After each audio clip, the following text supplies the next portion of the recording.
Perfect. All right. Welcome to Wednesday Winners. We do this every Wednesday except for the last Wednesday of the month, so you guys can crush the end of your month, where we go over the finesse details of the business, a little bit further into subjects like underwriting. Tonight, we're going to go over in-home presentation, like the skeleton. What's going to make you really successful at the in-home, handling objections in the in-home, and kind of your mindset for the in-home.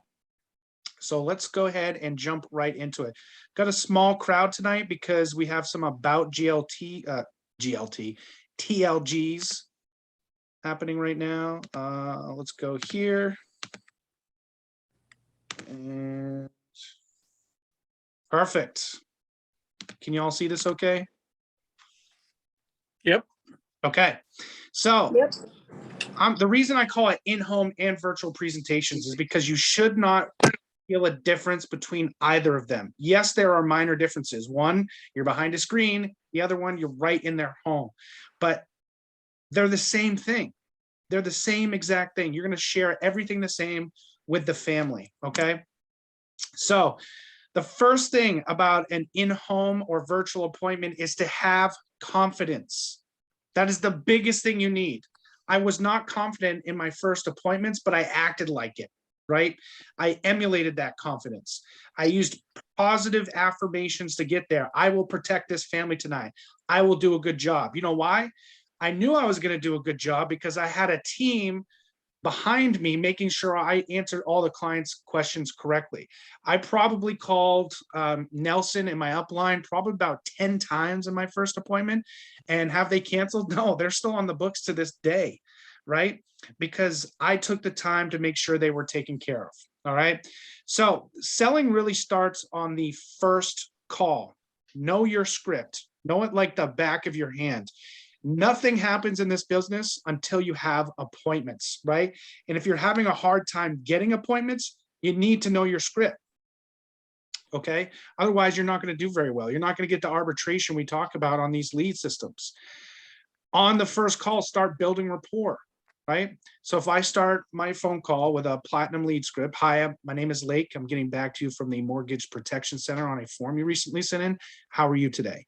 If they say, great, how are you? I'm going to jump right in. Oh, I'm great. You know, I survived the storm yesterday. It was freezing rain all day yesterday. And I just build a little rapport. The reason you do that is because you're getting them to warm up to you. People don't remember you. They remember how you made them feel. Right? I want them to feel warm and fuzzy. I want them to feel like they laughed a little bit so that they can remember me for my appointment. Okay. Make sure you use email confirmations for virtual. Don't just set a virtual appointment and expect them to show up, because guess what? They're not going to show up. The very first time we talked about virtual, right when Art and Kim launched it, I wasn't scared at all. Actually, I was one of the people that was extremely excited. I saw the potential, right? Cutting down on drive time. What does that mean? Less cost for travel, right? Saving me on gas, saving on my lease. When virtual, without the travel time, you can fit in more appointments, right? Now I can work states away without even having to think about it, okay? So my first week, I set 12 appointments, 12 of them. My very first week virtual, and none of them showed up. Not one of them. And that was a hard hit, right? I was hit pretty hard, but I kept going because I needed to realize I needed to remind these people to show up, right? People are just going to forget a conversation. I mean, you're literally talking to them for 3 to 7 minutes max when you're setting these appointments. You really want to be around 5 minutes, because then they're going to start to remember you. That's the other reason you don't want to set the appointments further than 24 hours out. If you're virtual, if you're in home, no more than 48 hours, right? Your in home is going to be pretty easy because you just set the appointment and you're going to show up no matter what. Here, you really have to take the time to remind them, okay? And how I do that is on the phone script, I tell them, okay, what I'm going to do is I'm going to send you an email with a link attached to it. When you get it, could you send me a quick reply? That way I can confirm the time with my office. That would be great. Why do I say confirm the time with my office, right? People don't know me from Adam, so why would they do something for me, right? But if they know that they're going to do something for me to help me out because my office needs it, they're more likely to do it, right? So then I have them do that. At the very end, I'll tie it down. hey, is there anything that would keep you from this appointment? Like, I don't know, taking the kids to a baseball practice, a planned lightning strike, anything like that, make them laugh a little bit. No. Okay, perfect. Keep an eye out for that email. The subject line is going to say mortgage protection link from Lake. So that they know what to look for when they get that email. If they don't reply to that email within the first 15 minutes, I call them back. Hey, I want to make sure I didn't mess up your email. Could you check it real quick and make sure you got it? Perfect. I'll see you tomorrow at such and such time. Okay. Day of the appointment, 3 to 4 hours before the appointment, I'm sending them an email reminder.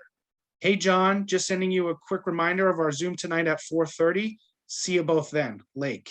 That's it. Okay. They usually reply to that and say, yep, see you then. Right. I know if they miss either of those and I don't get a hold of them, I'm just going to double book because they're probably not going to show up. Right. If I can't get a hold of them.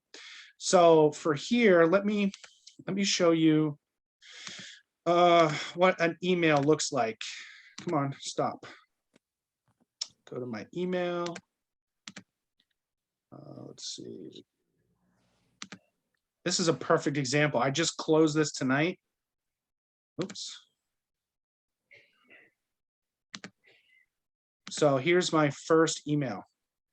Hey, Jen, nice speaking with you today. Here's our Zoom tomorrow at 6:30 p.m. Please send me a quick reply so I can confirm the time of my office. Wait, I said it again. Yes, because I need you to do it, right? That's why I say it again. So it goes into my, oh, I really need to reply to this guy. I included a copy of my main license, so whichever state you're in, and the carriers I work with for your reference. See you both tomorrow. Have a great night. Lake, all of my information, the Zoom information, and the link. Okay. Send a copy of my license and a copy of the carriers, just like I said.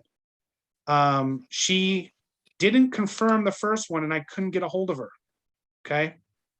So I just sent an email saying, hey, Jen, I didn't get a confirmation reply for our Zoom tonight at 6:30. Can you let me know? Talk soon, Lake. Confirmed.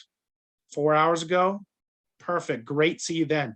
I always reply when they confirm, right? It's just going to solidify it even more.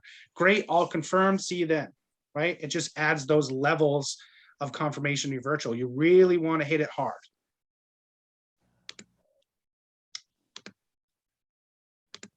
Let's see. All right. Timeline of your appointments. Depending on the lead type and how many people are there, your appointment should be no less than 45 minutes, unless it's a final expense. Final expense can be as quick as a half an hour. And your final expense should really be in person. You should not be doing virtual final expense. Okay, let's make that clear. Talk to your upline about it, but they should be in person. It's just the way that older people are going to work. But for mortgage protection, for game time, it's going to be around 45 minutes to 1.5 hours max. Okay. If you've got one person, typically I spend around 50 minutes with that one person from start to application finish and the warm down. Okay. The maximum with two, like tonight, I spent exactly 1 hour and 20 minutes with my clients. I had an appointment at 6:30. We got started by 6:31 and I was done at 7:50. Okay. So I spent almost 1.5 hours. Your appointment, this is the little breakdown for how much time you should be spending per area. You should only be building rapport for 5 to 10 minutes. Anytime longer than that is going to cause issues. Because if you start to breach the 1.5 hour to 2 hour max, these people are like drooling. They're so bored, right? They're not interested. They're going to get frustrated, right? Anytime it goes over 2 hours, it's not going to help them. So 5 to 10 minutes of rapport, and I'll show you how to bridge from the rapport building to the presentation and analysis. Okay. You should be doing your analysis, health and financial. That should take only 10 minutes. Your presentation should take 20 to 25 minutes, and apps at a maximum should be 15 minutes per app, right? Go and practice your electronic applications on your own. Do them. Okay. Try each and every one of them. Write them on yourself, like you're writing yourself a policy, and sign everything all the way up to the client signature, which would be yourself. Just don't sign the agent's part because you know how to sign that.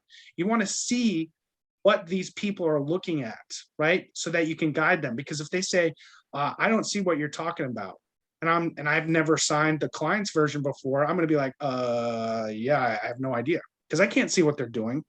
But if I know what the client signature looks like because I've done it before, now I can coach them. Okay. And now I can say, hey, you see where it says signed in city? That's where you have to click and type in the city that you're in right now, right? Which is your hometown. And then right below that, there's a little check mark that says, I agree. Okay. That way you can be more efficient with your time. But listen, do not rush. This is your system, your time, not theirs. We feel like we're impeding on people in the beginning.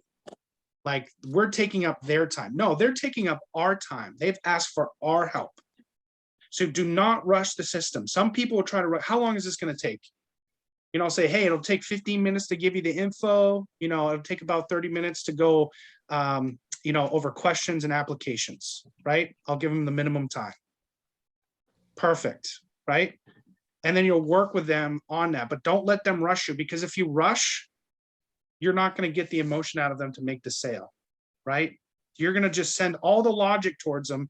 You're going to talk at them for like 25 minutes, and then you're going to say, here's the numbers, and they're not going to make a decision, right? Because they're rushed and they're rushing you. Another trick is, hey, I'm in a rush. How much time does it could take? Okay, I'm going to give you the shortened version. And then you just do your presentation anyways. Okay, right? Because they're going to have questions and that's going to take up time. So, but if they feel like you're respecting that, that's fine. Just do your system anyways. Now, when it comes to rapport, you know, the table versus the screen. Okay, in home, you're going to be sitting at their table. Only sit at their table. If you ever do an in-home, if you sit on the couch, you will never write a deal on the couch. The table is where business happens. It's where they have family meetings. Even if they have stuff on the table, they will move it for you if you ask. Hey, it's just a little bit easier for me if I'm on the table with a computer. They understand that, right? So they move it around. In the home, you can talk about the wall of fame. Usually they have pictures of their family members sitting on a wall. You can go over and talk about it, right? So you build rapport before you get to the table. With the screen and virtual, you're going to just start immediately building rapport, and you're looking for things to talk about. Maybe you'll see a dog pop up or a cat pop up. Great way to start segueing. You know, make a connection and have fun with them, guys. Okay. Talk to things that you would talk to a friend about, right? So you see their dog. Oh, I've got a dog. He's done this and that, and this. How long have you guys been together? Great question. Building emotion. You know, I'm surprised you guys aren't sick of each other, right? If you want to be funny about it, right? You know, who said I love you first? Things like that to bring out that connection. Okay, that is building rapport. That's what that means. Making a connection with them, because people do business with people they know, like, and trust. Don't trust us quite yet, but they need to like us. They need to know who we are. Okay. You're going to mirror and match. That's just basically, if someone's crossing their arms, you're going to cross your arms too, right? That's mirror and matching. You're going to match their attitude and tone. If they're a little bit, you know, kind of forward about it, like, yeah, I just want the numbers. You're just going to sit there and you're going to be a little bit forward about it too. Yeah, I'll give you the quick conversion and we'll make sure that you get taken care of. Okay. And then you'll talk to the wife and she's kind of loose. And when you're talking to her, you'll loosen up talking to her, right? People start to like you with that psychology as long as you're mirror and matching them, right? Match their posture. I mean, you don't need to do it to a T, but it does help. Okay. Next thing, discover the person who completed and submitted the protection request, AKA the lead. Okay. Usually we're talk to the wife. If it's a couple, talk to the wife. She takes care of all the business, probably 80% of the time, right? So we want to make sure we get Mr. Smith. We want to make sure we get him on the same page. So we need them to agree that there's a mutual need. So Jennifer, you filled this out. And we talked a little bit about this yesterday because you were worried if something happens to Jim, correct? Okay. Now, kind of tell me, guys, like what you were thinking when you both talked about this, and kind of tell me what you're expecting and what your goals are. That is to bring out the real why. If they just say we're looking to protect each other, that's not a real why. That is a surface why. That is just a quick answer, okay? You need to bring it out. I need to make sure that if anything happens to me, that my husband, you know, the loan is paid off and complete, because if he didn't, right, then my income's not going to cut it, right? Without my income, it's going to be a huge problem for him. My kids, they're going to be suffering, right? That's a real why, right? Sometimes their real why is to tell you, well, we just really wanted quotes. Now I know how to handle it, right? I know how to handle that objection up front. Well, we just wanted some info. Now I know how to handle that up front. We need to find out that real why. Once you're done that rapport, excuse yourself. Well, guys, listen, I probably could talk your head off all day, but I told you I'd keep this short. Okay. That is how you segue from rapport building to what you're about to do. All right. And you'll feel it after about 5 to 10 minutes. There'll be that pause when we finished a part of a conversation and everybody's silent. That's when I say it, right? That's when I jump in. All right. Sorry, guys. I told you I'd keep this short. I probably talking your ear off all day. It's the last thing you want to hear. Let's go ahead and get this started. Okay. Then you're going to set expectations. This is one of the most crucial parts of a virtual presentation and any presentation, including in-home. Okay. Lay down the process ahead. Clients are most comfortable when they know what's coming next. Okay. It's like a horse is more comfortable walking down the path than it is, through a field of rocks, right? They don't know what to expect, but if they know there's a clear path, they're much more comfortable taking that. Okay. And this is exactly how I do it. Okay. These next, 5 bullet points are exactly what I say. All right. So Mr. and Mrs. Smith, what we're going to do tonight is very simple. I make it sound very simple because it is, making them feel more comfortable. We'll do a quick health review to make sure I didn't miss anything and that I did my job correctly. Okay. Then we'll do a quick financial analysis. Let's go over the first two really quick. Why do I want to do a health review? I already got it on the phone, right? You do a health review in case there's anything that you've missed.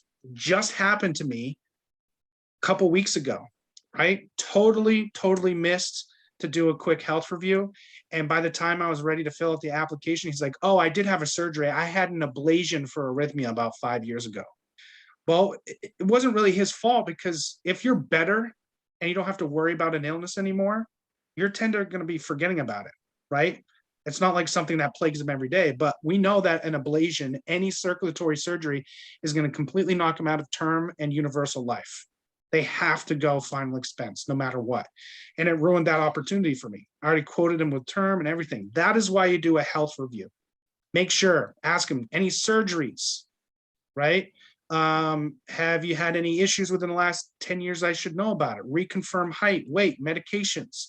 Any medications you might have forgotten about, right? Something that you took for a period of time. Really dig into that. Financial analysis. This is a big one, okay? Do not feel like you're prying into their personal life, because they will sense that and become uncomfortable as well. People are uncomfortable about asking people about their money and what they do because it's so personal to them. If you send off that vibe, they're going to get it too. And they're going to be like, why the hell are you asking about what I do? Why the hell are you asking about my money? Right? Don't just act like it's no big deal and simply ask questions. What we're trying to do with a financial analysis is we're trying to get rid of the objection of I cannot afford it by literally taking out how much they bring home after taxes and how much their bills are. You're always going to find a chunk of money that's left over. Okay. The quick version of that is how much do you bring home a month after taxes? How much are your bills per month? You take those two numbers and you subtract the bills from how much they bring home, and you say, okay, so you make $4,000 a month. You have $2,000 in bills. Let's say plus or minus 500 in accidental or incidental. If you want to spend money on shoes, Mrs. Smith, or you buy fishing stuff, Mr. Smith, that leaves you without about 1,500 left over. Does that sound right to you? Well, yeah, it sounds right to you. Anything that we missed? No, I think about $1,500. So now if they tell me they can't afford a $200 payment between the both of them, now I know it's BS, right? Because I just did the math in front of them. The longer version is exactly what it sounds like. You're going to take their monthly income after taxes, and for couples, you're going to add it together, and you're literally going to go through all the bills you can think of. Car payment, car insurance, groceries, gas, electricity, cell phones, internet, Netflix, anything that you can think of, right? And you're literally going to break it down and do that math with them. Works great with younger people. Younger people, you're going to really want to break it down for them, right? Because they're nervous. They're in their first house together. They don't know what the bills are going to be or expecting that. So doing a longer version helps.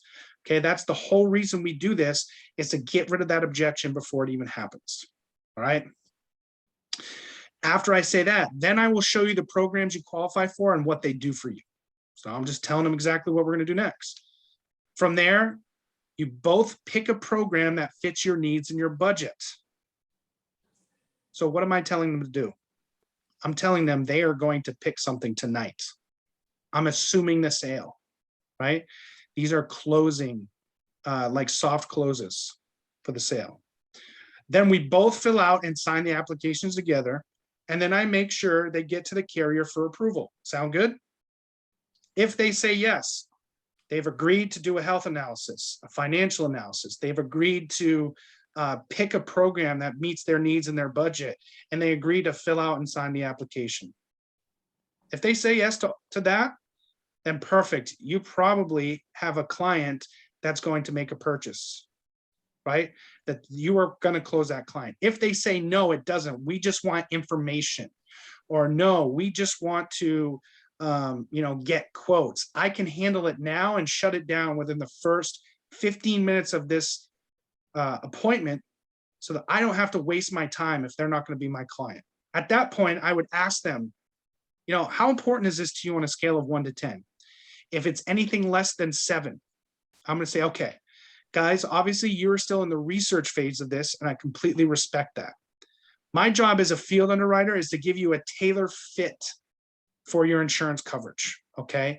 You can find a million different quotes online and try to figure out what they do, or you can have someone tailor fit for your needs. So once you get to a 7, let me know, and I will be glad to help you. By saying that, sometimes people say, oh no, we'll make a decision tonight. Or, well, if we find out that the price is right, then we'll make a decision. Perfect, move forward. But if they don't, just end the conversation. They're not your client. I had a young kid the other day. He filled it out, and I made an appointment, and we talked for the first 5 minutes. And he says, well, I don't have to make a decision tonight, do I? And I said, no, you don't. But why wouldn't you? And he's like, well, I just kind of want some info. And I said, okay, how important is this on a scale of 1 to 10 for you right now? He's like, a 1. I said, perfect. We're not even going to waste each other's time. When you get to a 7 or higher, you let me know, and I'll be happy to help you. Okay, perfect, great. Spent 15 minutes with him, went back to dialing, booked 2 more appointments. This game is all about efficiency, guys, and consistency, right?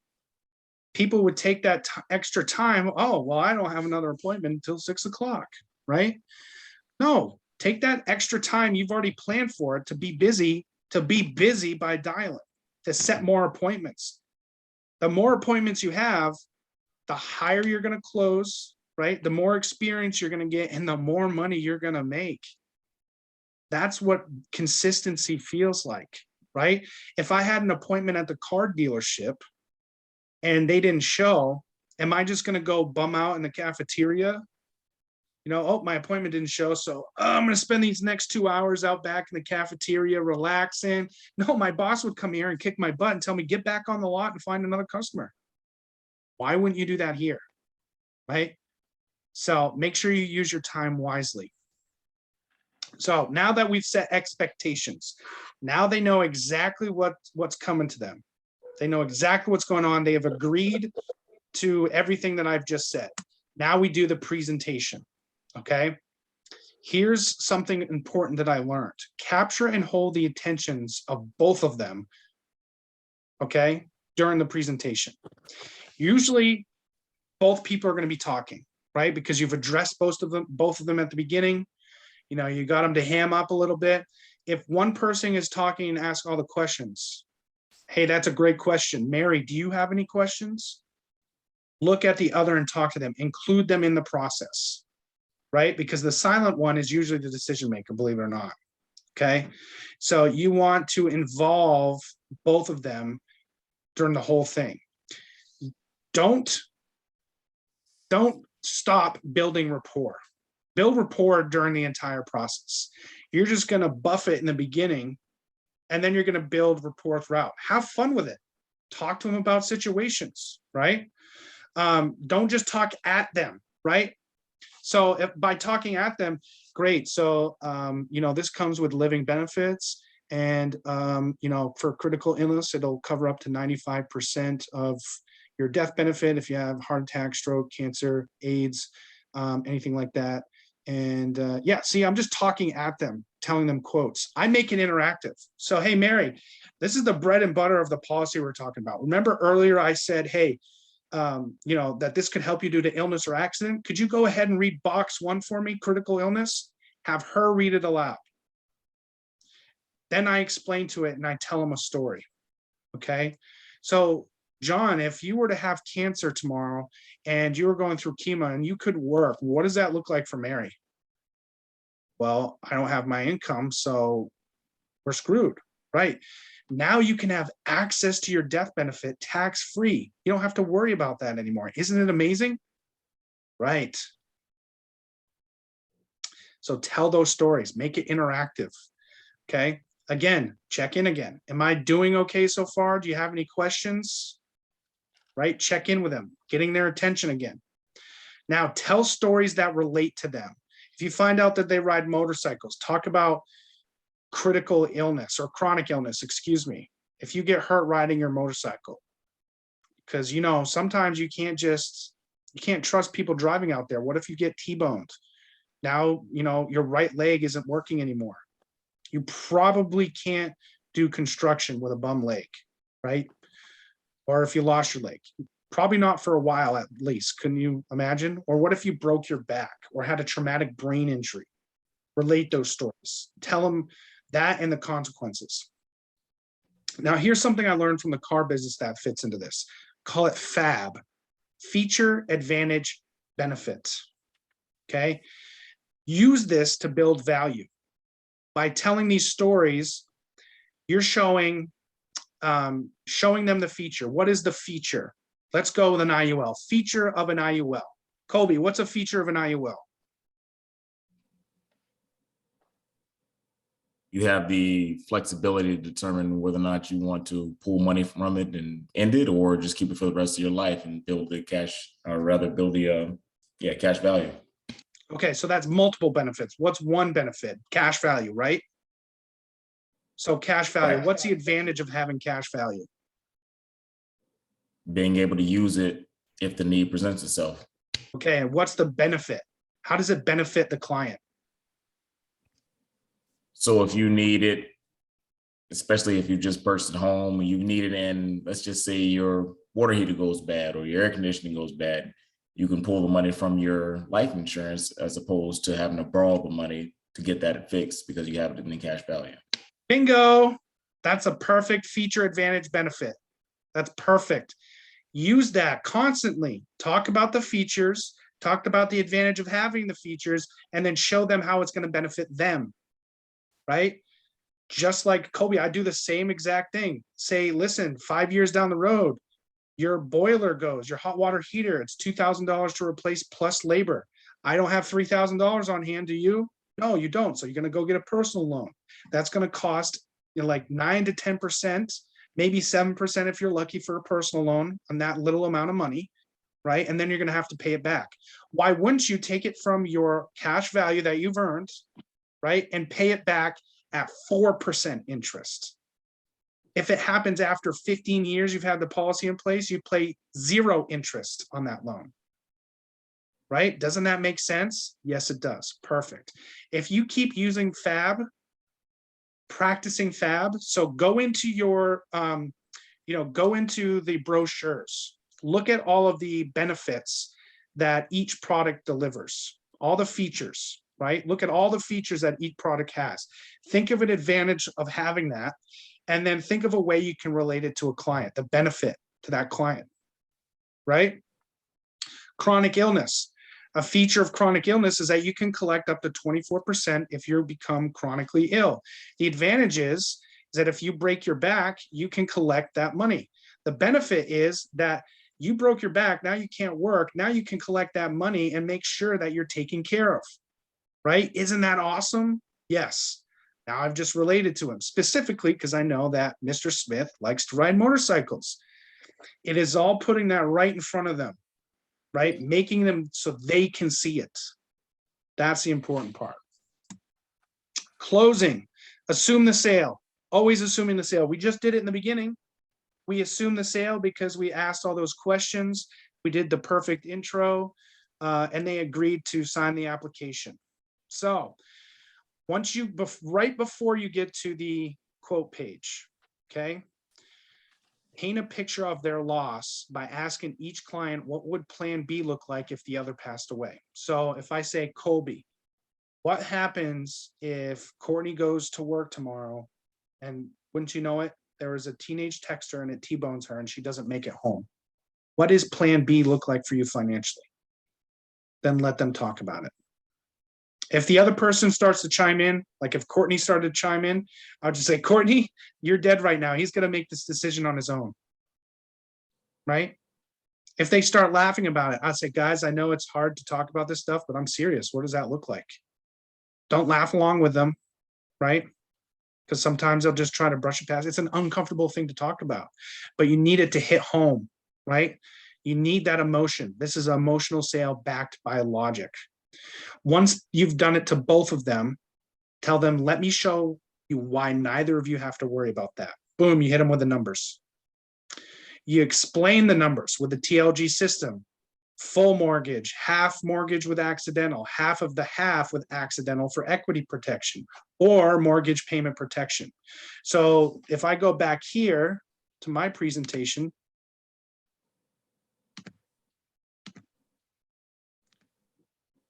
oh, come on.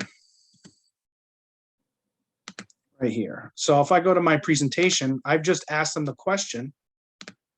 Now I'm going to say, okay, so 138,000 is the amount of your mortgage. This is a 15-year term policy. Okay. We're going to go with 138,000. That takes care of the entire mortgage for 15 years. This amount takes care of at least half the mortgage. Let's go back here. At least it takes care of most of the mortgage with accidental. Okay. It's a great way to mitigate the risk depending on what you're going to pass away from. Obviously, we want the most on the natural causes side, and we want a little bit on the accidental side. That way you're covered either way. Make sense? Now, the basic is going to give your wife enough time to figure out what she wants to do with the house. It's going to give her 3 or 4 years of mortgage payments. How much is the house worth? It's worth 300,000. You only owe 128 on it. Don't you want her to have access to that equity? Right? Exactly. So that's what it's allowed to do. But if you do pass away of an accident, it still covers most of the mortgage, 99% of it. Okay. Now, when we went over the living benefits, you get the living benefits on the base death benefit up here, not the total death benefit. Does that make sense? Okay. Now, out of these 3 options, Mark and Jen, which one of these feel right to you? But most importantly, which one fits your budget? Zip it up. Don't talk. First person to talk loses. Okay. Let them ruminate over it. Let them talk about it. Usually they're just going to go straight to standard. As soon as they say, I think standard is okay, perfect.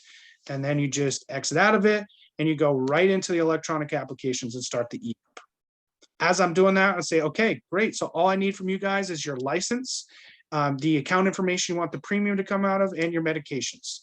Just nonchalantly. If you keep it nonchalant, they're not going to even think twice about it. Okay. So, let's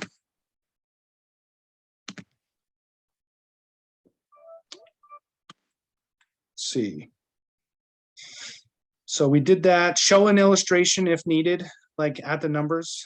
After I show them the numbers and before I ask them the closing question, I'm going to show them the illustration. I'm going to show them the illustration of the highest one, right? Of the 128,000 so they can see that cash value. Okay. So show them that illustration, whichever illustration they pick or whichever part they pick, show them that illustration, right?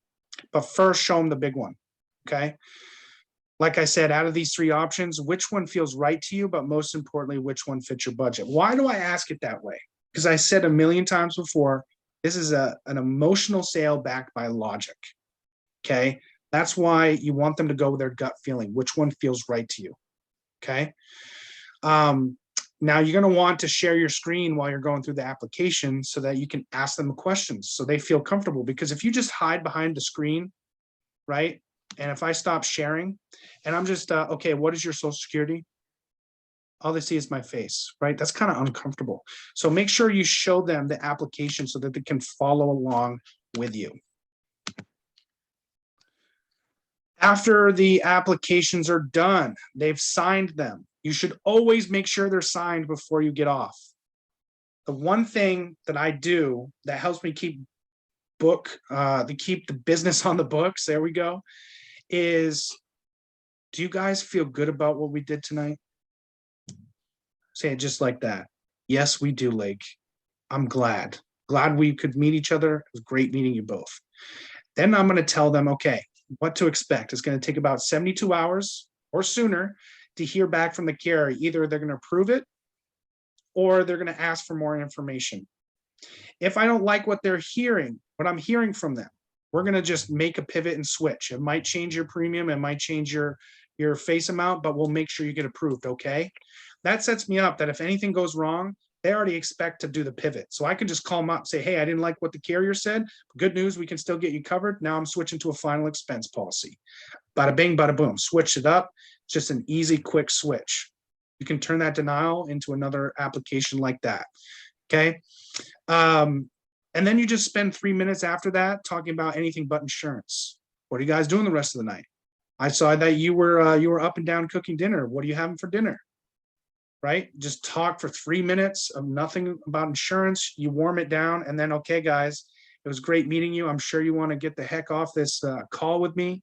I know it's 9 p.m. where you guys are at. So I hope you have a great night and I'll follow up with you in, when I hear from the carrier.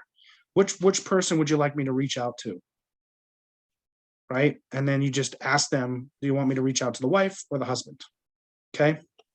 So that is a virtual presentation in a nutshell. If you follow these steps, you're going to close more. Focus on the emotion. Focus on keeping in the selling system. As soon as someone says, how long is this going to take? I only have 15 minutes, right? Don't try to go out of your selling system and do it in 15 minutes. Reschedule that appointment. Okay. Make sure you stay in your system to do the best you can. Objections.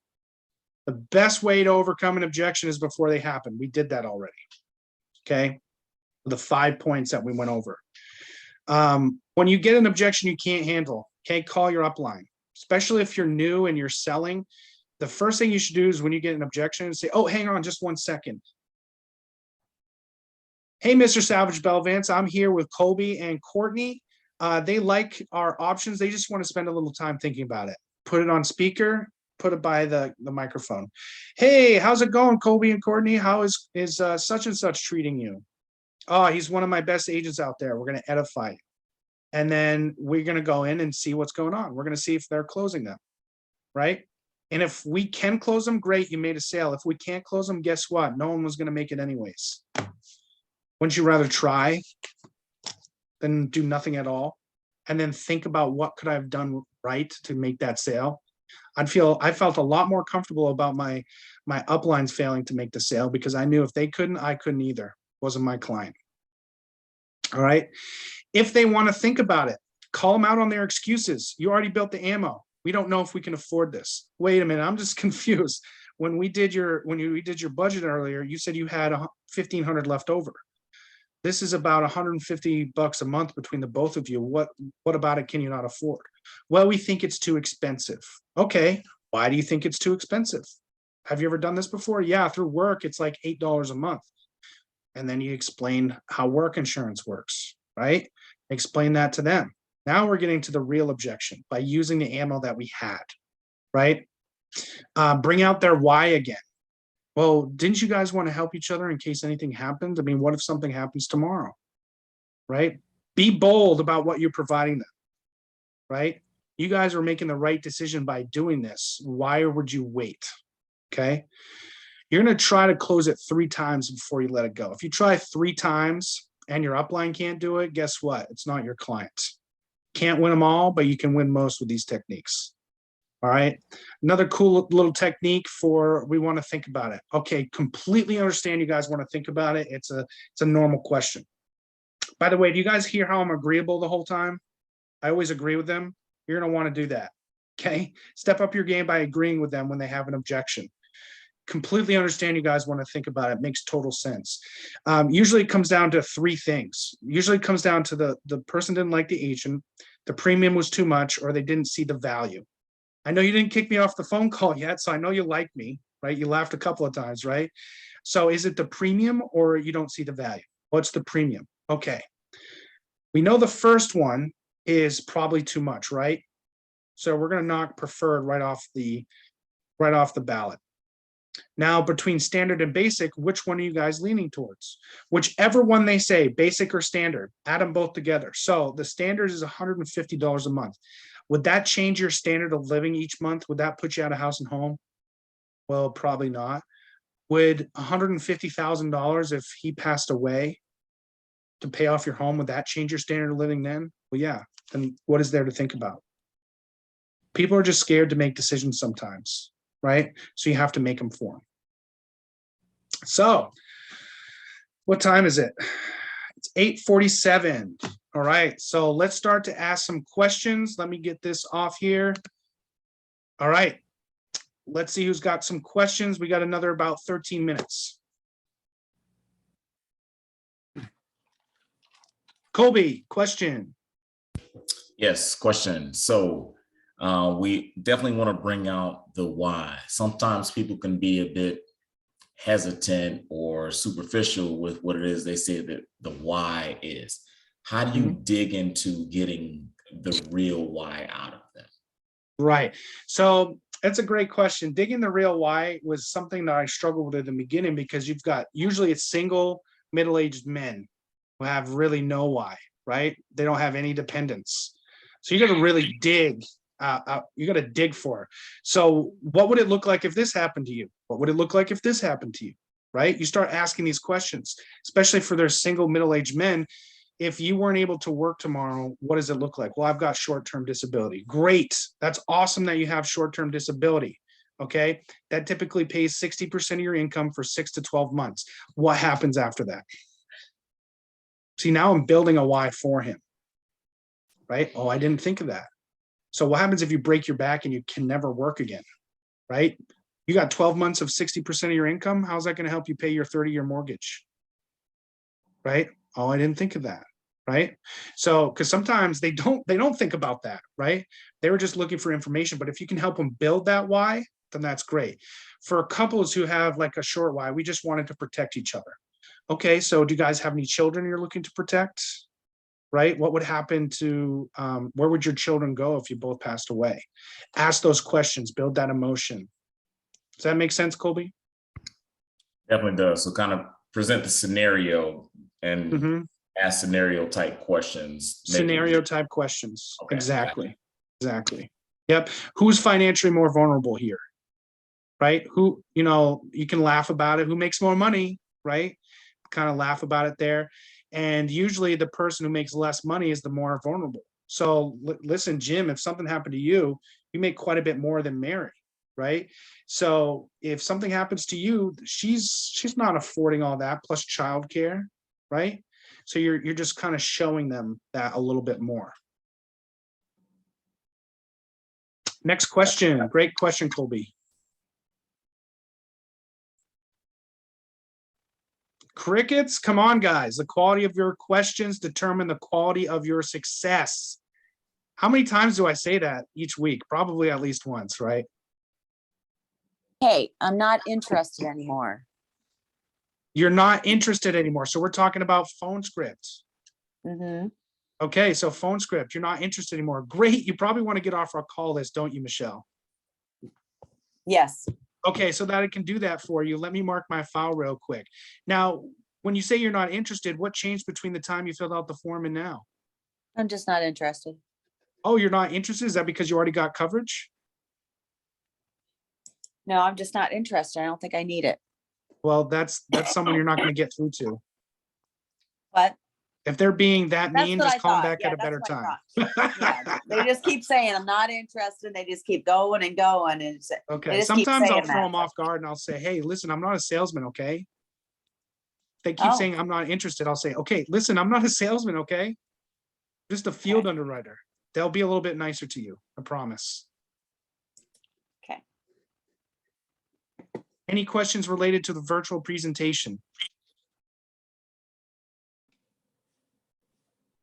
Colby, let's go. Let's hear it. Yeah, I'll ask. So when I start getting pushback on some of these soft closes, Mhm. or maybe not as much pushback, either scenario, pushback or maybe just being real short and keeping it real superficial. Mhm. You've given me some of the like scenario questions in the first one. Like, how do you really, if they start kind of, they got the folded arms, they're being defensive, breaking through that? The best way to break down a man's defenses is by getting to talk to him about how much he loves his wife. Because that's where he's really going to be a softie, right? Ask him questions. Who said I love you first, right? Did he take you out on a first date? If you see that he's being really, tensed up, talk to him. So, hey, Mr. Smith, I can tell you really love your wife because you're thinking about her future and what would happen without you. Right?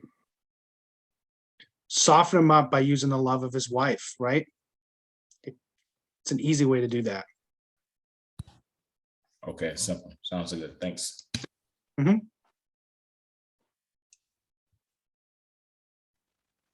Any other questions? Going once?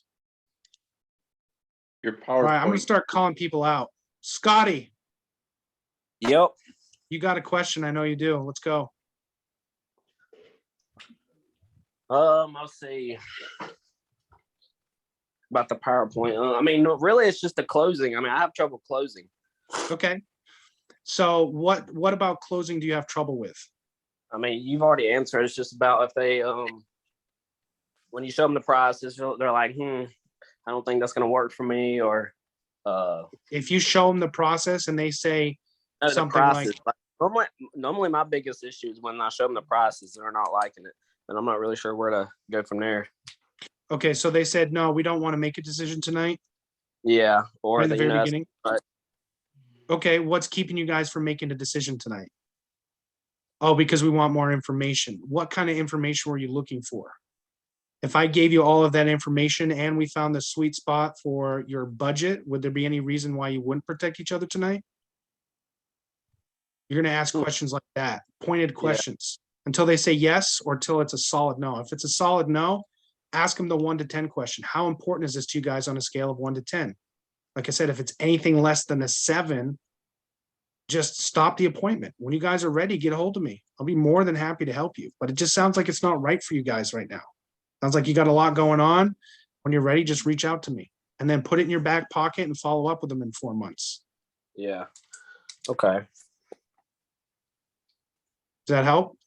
Yeah, I mean, it definitely helps. Yeah. Perfect. All right, I've got 8:55 on my computer. We're going to end it for tonight's Wednesday winners. Little announcement. We do not have Wednesday winners next week. It's the last Wednesday of January. So I want you guys to use this extra hour to get extra appointments and finish strong, okay? Have a great night, everybody. All right. Thank you, Lake. Thanks, Lake. Got it. Thank you. Thank Thanks, you. Lake. Thanks, Lake. Absolutely. Like.